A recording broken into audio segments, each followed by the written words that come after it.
Just because a man lacks the use of his eyes doesn't mean he lacks vision. Stevie Wonder. If you can't see the path ahead, why would you bother carrying a light for others? How can you truly know if you're helping someone if you can't even see the outcome for yourself?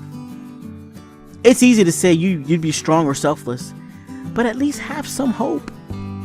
You'd hope to remember that even if you can't see the exact results of your actions, the intention to help, to offer kindness, or to light the path for someone else is what truly matters.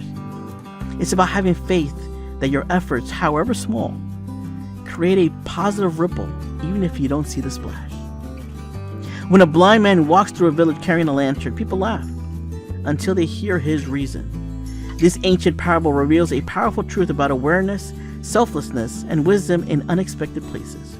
Watch this short story discover why being considerate of others is one of the highest forms of intelligence, and how to untap your potential.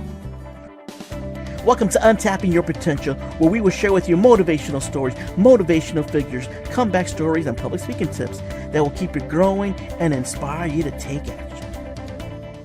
In a small village nestled amidst the rolling hills lived a blind man named Chansey. Despite his inability to see the vibrant world around him, Chansey was a familiar and comforting figure in the community. As twilight painted the sky in fiery hues over the fields every night, Chansey would embark on his nightly walk through the village, a gently glowing lantern held firmly in his hand. The soft light cast dancing shadows on the cobblestone paths, a beacon on the growing darkness. One evening, as Chansey passed the ancient tree at the edge of the village square, he encountered a group of young travelers. They were a lively bunch of college students. He could hear their voices were unfamiliar. However, by how they were carrying themselves, he could tell that they were precisely 4 new people to talk to. Amanda, a bright and loud young woman, was excitedly talking about her summer immersion project. Arash's laughter echoed like wind chimes through the humid air, thrilled by the change of scenery. Trevor was boasting about his hiking and camping skills to the group, and let's not forget about Spencer, the more reserved observer, quietly soaked in Rule's life unfamiliar atmosphere while chuckling occasionally.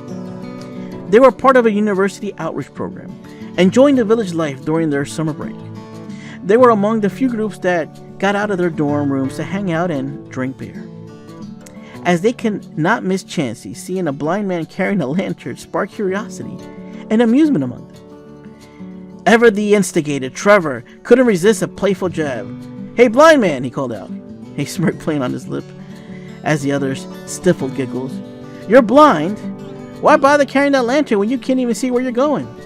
And the group chuckled, expecting Chansey to be flustered or perhaps even angered by their teasing. But Chansey simply stopped. His head turned slightly towards their voice, a serene smile gracing his lips. The gentle light of his lantern illuminated his calm face. "Yes," Chansey replied, his voice soft, yet carrying a quiet dignity that belied his visual impairment.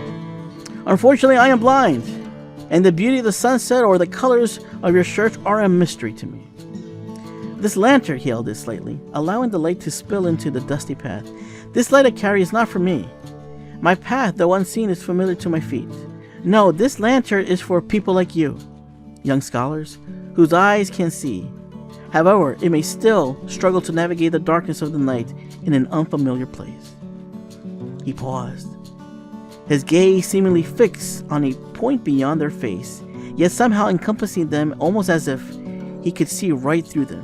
"I use my light," he continued, "to illuminate the path ahead, to help others on their journey through our village, so that they may avoid stumbling on loose stones and losing their way back to their host families." Trevor, who had initially been giggling with others, felt a blush creep on his neck. There was a quiet wisdom in Chansey's words that resonated deeply within them, a stark contrast to the carefree spirit of their summer activity. Spencer, observing quietly, finally spoke, his voice softer than before. That's very kind of you, sir." Chansey simply nodded, his smile unwavering. As the saying goes, wisdom is not in seeing more, but in seeing others. He then added, his voice tinged with a gentle warmth, "And perhaps the brightest light comes from those who walk in darkness and still choose to guide others." He adjusts his grip on the lantern, the fireflies in the nearby fields mirroring its gentle glow. We all walk our own paths, some with more light than others.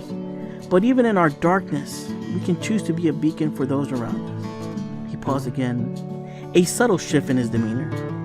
Chansey then offered a gentle nod. Remember, young ones, being aware of others' needs, even when you have your own, is real wisdom. May your journey through our village this summer be filled with learning and well-lit paths. And with that, Chansey continued his nightly walk, the soft glow of his lantern receding into the darkness, leaving the young college student standing in thoughtful silence near the swaying plants. The brightest light comes from those who walk in darkness and still choose to guide others. True wisdom isn't about what you can see, but how you can choose to light the way for others. Even your own challenges can become a beacon of kindness. Remember, your light can guide someone else, making the world a little brighter. But how? How could you start?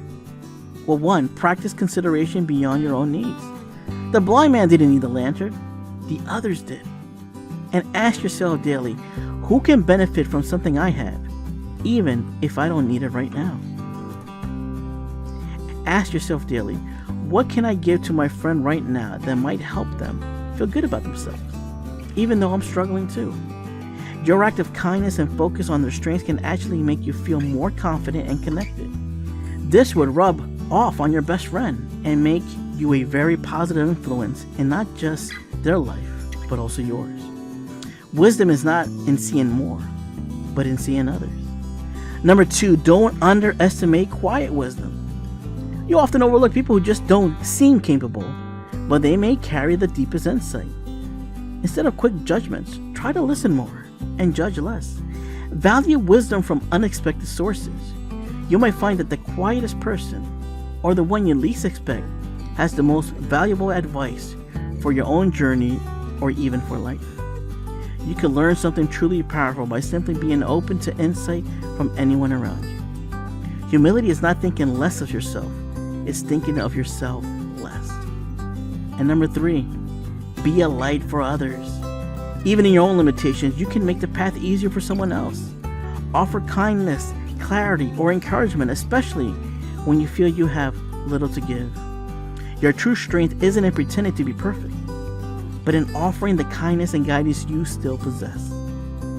Instead of trying to keep up a fake front, ask yourself, what small bit of help, clarity, or encouragement can I offer today, even if I feel like I have nothing left? This might mean being honest about being tired, but still offering a warm hug, calmly explaining a difficult situation, or simply being present for a quiet moment.